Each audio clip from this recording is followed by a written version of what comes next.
Hi friends, ఎవరైతే ITR file చేయాలనుకుంటారో new tax regime ఎంచుకోవాలా లేదా ఓల్డ్ ట్యాక్స్ రెజ్యూమ్ ఎంచుకోవాలా అనే చిన్న కన్ఫ్యూజన్ అయితే ఉంటుంది ఎప్పుడు వాళ్ళకి సరైన అవగాహన లేకపోవడంతో.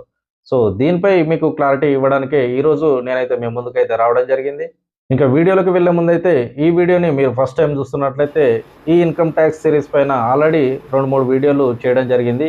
ఆ వీడియోస్ని మీరు చూడాలనుకుంటే ఛానల్ పైన క్లిక్ చేసి ప్లేలిస్ట్కి అయితే వెళ్ళండి. ఆ ప్లేలిస్ట్లో మీకు ఇన్కమ్ ట్యాక్స్ సిరీస్ అనే ప్లేలిస్ట్ అయితే కనిపిస్తుంది. సో అక్కడ మీకు ఈ వీడియోస్ అయితే దొరకడం జరుగుతుంది. అలాగే వీడియోని ఎవరైనా సబ్స్క్రైబ్ చేయకుండా చూస్తున్నట్లయితే వెంటనే ఛానల్ అయితే సబ్స్క్రైబ్ చేసుకొని ఫాలో అవుతూ ఉండండి. ఎందుకంటే ఈ సిరీస్ పైన ఫర్దర్గా నేను ఇంకొన్ని వీడియోస్ అయితే అప్లోడ్ చేయబోతున్నాను. ఇంకా వీడియోలోకి వస్తే న్యూ ట్యాక్స్ రెజ్యూమ్ సెలెక్ట్ చేసుకోవాలా లేదా ఓల్డ్ ట్యాక్స్ రెజ్యూమ్ సెలెక్ట్ చేసుకోవాలా.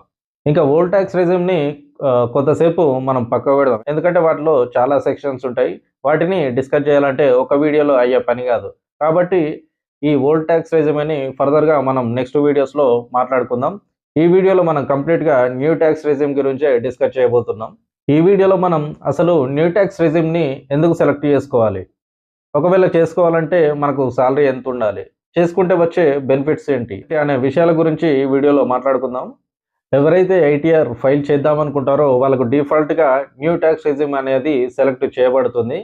మీరు ఓల్డ్ ట్యాక్స్ రెజ్యూమ్ సెలెక్ట్ చేయాలనుకుంటే తప్ప డిఫాల్ట్గా న్యూ ట్యాక్స్ రెజ్యూమ్నే సెలెక్ట్ చేయబడుతుంది. మీరు ఇంతకుముందు ఫైనాన్షియల్ ఇయర్లో ఓల్డ్ ట్యాక్స్ రెజ్యూమ్ సెలెక్ట్ చేసుకున్నా సరే ఇది సాలరీ వాళ్ళకు వర్తించబడుతుంది. మరి సెల్ఫ్ ఎంప్లాయీస్ పరిస్థితి ఏంటి? ఇంకా ఎవరైతే సెల్ఫ్ ఎంప్లాయీస్ ఉంటారో, బిజినెస్ చేస్తూ ఇన్కమ్ సంపాదిస్తుంటారో వాళ్ళు వాళ్ళ లైఫ్లో ఒకేసారి వాళ్ళ ట్యాక్స్ రెజ్యూమ్ అనేది స్విచ్ చేసుకోవడానికి అవకాశం ఉంటుంది. ఒకవేళ వాళ్ళకు డిఫాల్ట్గా న్యూ ట్యాక్స్ రెజ్యూమే ఉంటే, ఒకవేళ వాళ్ళు ఓల్డ్ ట్యాక్స్ రెజ్యూమ్కి స్విచ్ చేయాలనుకుంటే అది వాళ్ళ లైఫ్లో ఒకేసారి సాధ్యం అనేది పడుతుంది. ఒకసారి మీరు ఓల్డ్ ట్యాక్స్ రెజ్యూమ్కి వచ్చిన తర్వాత మళ్ళీ మీరు న్యూ ట్యాక్స్ రెజ్యూమ్కి వెళ్ళడానికి అవకాశం అనేది ఉండదు. అదే సాలరీడ్ ఎంప్లాయీస్కి అయితే అలా ఉండదు. వాళ్ళ లైఫ్లో ఎన్నిసార్లు కావాలనుకుంటే అన్నిసార్లు వాళ్ళ ట్యాక్స్ రెజ్యూమ్ అనేది స్విచ్ అనేది చేసుకోవచ్చు. అంటే ఇంతకుముందు ఫైనాన్షియల్ ఇయర్లో మీరు ఒకవేళ ఓల్డ్ ట్యాక్స్ రెజ్యూమ్ని ఎంచుకున్నట్లయితే ఇప్పుడు న్యూ ట్యాక్స్ రెజ్యూమే సెలెక్ట్ చేసుకోవచ్చు.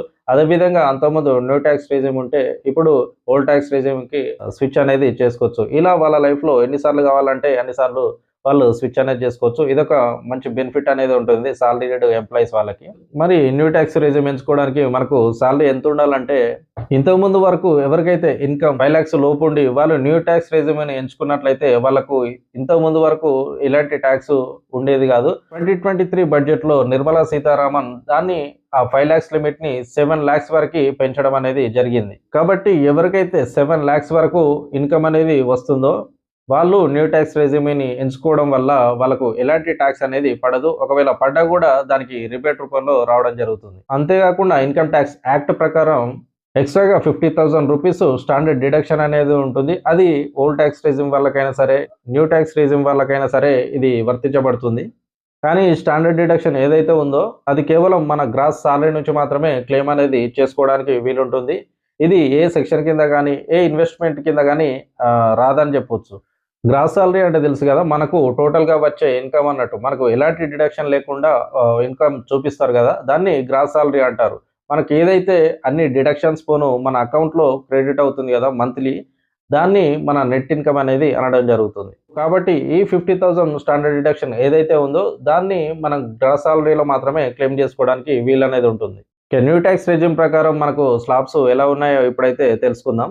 ఒకవేళ మీరు ఇక్కడ చూస్తున్నట్లయితే ఎవరికైతే 3 lakhs వరకు ఇన్కమ్ ఉంటుందో వాళ్ళకు ఎలాంటి ట్యాక్స్ అనేది విధించబడదు. వాళ్ళు ఐటీఆర్ కూడా ఫైల్ చేయాల్సిన అవసరం ఉండదు. అంటే మ్యాండేటరీ ఏం కాదు, వాళ్ళు చేసుకుంటే కొంచెం బెనిఫిట్స్ కూడా వచ్చే అవకాశం ఉంది. దాన్ని నేను ఇంతకుముందు వీడియోలో డిస్కస్ అనేది చేశాను. ఎవరికైతే ఇన్కమ్ 3 lakhs నుంచి 6 lakhs మధ్యలో ఉంటుందో వాళ్ళకు 5% ట్యాక్స్ అనేది డిడక్ట్ అవుతుంది. ఈ 5% ట్యాక్స్ ఏదైతే ఉందో అండర్ సెక్షన్ 87A ప్రకారం ఈ డిడక్ట్ అయిన ట్యాక్స్ అనేది మనకు రిబేట్ రూపంలో రావడం జరుగుతుంది. అంతేకాకుండా 6 lakhs నుంచి 9 lakhs వరకు ఎవరికైతే ఇన్కమ్ వస్తుందో వాళ్ళకు 10% వరకు ట్యాక్స్ అనేది డిడక్ట్ అవుతుంది. అండర్ సెక్షన్ 80A ప్రకారం అప్ టు 7 lakhs వరకు ట్యాక్స్ అనేది రిబేట్ చేయడం జరుగుతుంది. ఇంతకుముందు డిస్కస్ చేసుకున్నాం కదా, లిమిట్ని 7 lakhs వరకు పెంచారని. ఎవరికైతే 7 lakhs వరకు ఉందో ఆ డిడక్ట్ అయిన ట్యాక్స్ అనేది మనకు రిబేట్ రూపంలో రావడం జరుగుతుంది. 7 lakhs పైన ఉంటే 7 to ఇక్కడ 9 lakhs వేసుకున్నట్లయితే మనకు రిమైనింగ్ 2 lakhs ఉంది కదా, సో దానికి 10% ట్యాక్స్ అయితే డిడక్ట్ అవుతుంది. అదేవిధంగా 10%తో పాటు సెస్ అనేది కూడా 4% అనేది యాడ్ అవ్వడం జరుగుతుంది. సో ఇంకా 9,00,000 నుంచి 12,00,000 మధ్యలో ఉన్నట్లయితే 15% ట్యాక్స్ డిడక్ట్ అవుతుంది. సో 7,00,000 లిమిట్ కాబట్టి మనకు ఎలాంటి రిబేట్ అనేది రాదు దీని తర్వాత. సో అదేవిధంగా 12,00,000 నుంచి 15,00,000 వరకు 20%, అబోవ్ 15,00,000 ఉన్నట్లయితే డైరెక్ట్‌గా మనకు 30% అయితే ట్యాక్స్ అనేది డిడక్ట్ అవ్వడం జరుగుతుంది. సో వీటికి ఎలాంటి రిబేట్ తెచ్చుకునే అవకాశం అయితే లేదు. సో మనకు ఎలాంటి ఇన్వెస్ట్‌మెంట్స్ ప్లాన్స్ లేనప్పుడు మాత్రమే ఈ ట్యాక్స్ రెజ్యూమ్ ఎంచుకోవాల్సిన అవసరం అయితే ఉంటుంది. సో మరి మనకు ఇంత అమౌంట్ కట్టవుతుంది. దీన్ని ఇలాగే వదిలేలా ఇంతింత అమౌంట్‌లు అంటే సో దానికోసమే మనకు ఓల్డ్ టాక్స్ రెజ్యూమే అని ఉన్నది. ఇంతకుముందు చెప్పుకున్నట్లుగా మనకు ఫైనాన్షియల్ ప్లానింగ్ ప్రాపర్‌గా ఉన్నట్లయితే సో మనం ఓల్డ్ టాక్స్ రెజ్యూమ్‌ని ఎంచుకోవడం ద్వారా మనకు డిడక్ట్ అయ్యే అమౌంట్‌ని ఖచ్చితంగా మనం తప్పించుకోవచ్చు. సర్టెన్ అమౌంట్ వరకైతే మనం టీడీఎస్ డిడక్ట్ అవ్వకుండా చేసుకోవచ్చు. ఇంకా 7,00,000 దాటగానే డైరెక్ట్‌గా ఇంకా ఓల్డ్ టాక్స్ రెజ్యూమేనే ఎంచుకోవాలా అని చాలామందికి కన్‌ఫ్యూజన్ అయితే ఉంటుంది. అలా ఏం గాదు. ఎవరైతే 7,00,000 పైన సాలరీ ఉండి సరైన ఫైనాన్షియల్ ప్లానింగ్ లేదో వాళ్ళు మాత్రమే ఈ న్యూ టాక్స్ రెజ్యూమేని స్టిల్ ఎంచుకునే పరిస్థితి అయితే ఉంటుంది.